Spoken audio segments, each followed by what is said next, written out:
Welcome to another video helping you with some key topics in your GCSE. Today we're going to talk again about B2 and we're going to be looking specifically today at an example of a negative feedback loop. We're going to be looking about how the body controls blood glucose levels using the hormone insulin and glucagon.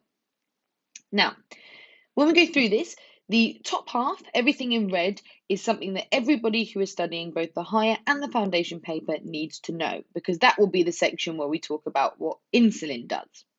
However, the bottom half, we will be talking about how glucagon acts to increase blood sugar level.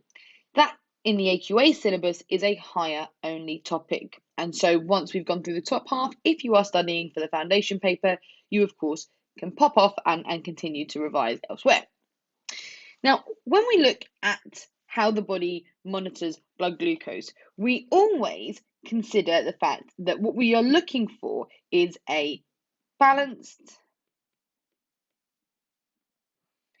blood glucose level. And I say balanced because there is an optimum level where there is enough sugar in the blood for it to be taken up to do respiration, but also not too much where you're going to end up urinating out lots of glucose rather than storing it as necessary.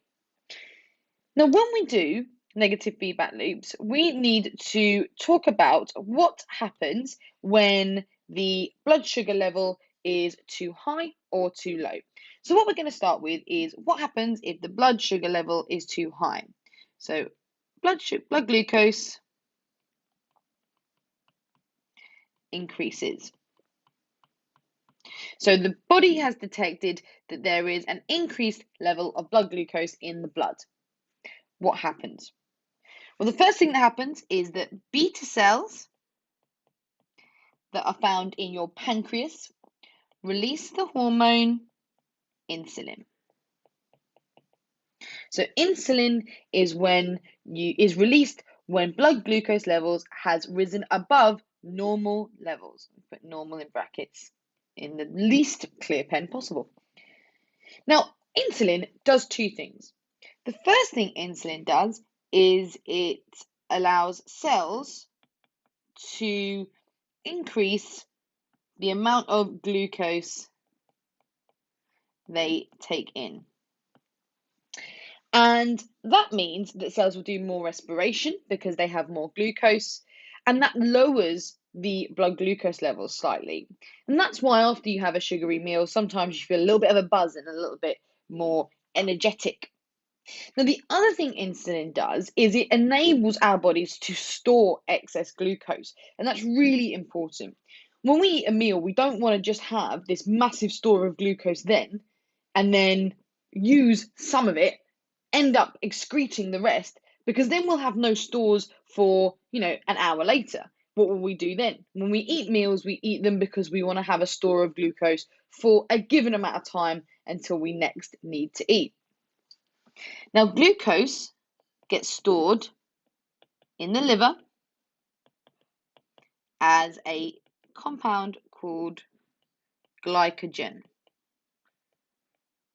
Now, I know these words are all very similar, glucose, glycogen, and we're going to come on to glucagon, but it is important that we know the difference.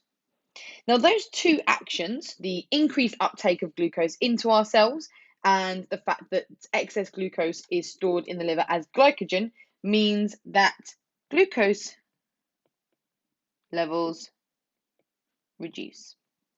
And that brings us back to our nice normal balance of blood glucose, which is where we want to be. Now, as I said before, if you are studying for the foundation paper, that is all you need to know. But it is important that you understand what triggers the release of insulin, what insulin does, and then what those two actions do to bring us back to normal blood glucose levels. Now, those of you on the higher paper or who have the aspiration to take the higher paper, you also need to know what happens when blood glucose level decreases. So what happens if your blood sugar levels decrease down to a level below normal? So blood glucose decreases, not blood glucose even. Blood glucose decreases.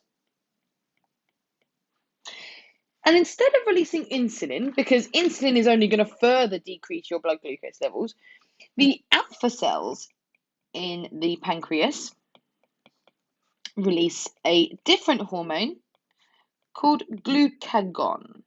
Glucagon. Now, glucagon, different to glycogen, and I know they sound really similar, but it's really important that we make it clear in our own minds that those are two very different things. Because what glucagon does is it triggers the breakdown of glycogen into glucose again. So the alpha cells in the pancreas release glucagon, that then travels to the liver and it stimulates the release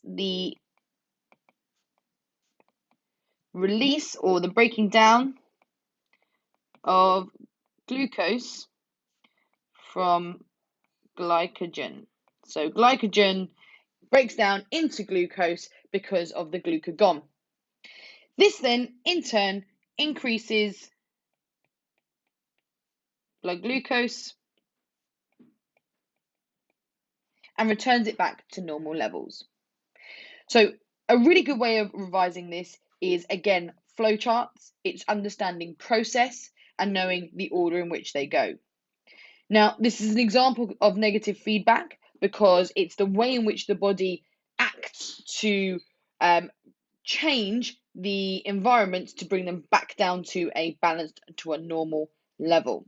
So if it goes too high, the negative feedback loop brings it back down to normal. If it goes too low, the same thing happens in the opposite direction. Make sure that you have revised this well and you know not only the processes, but you know what each of those keywords mean, particularly the difference between glucose, glycogen, glucagon, and insulin. Good luck and keep revising.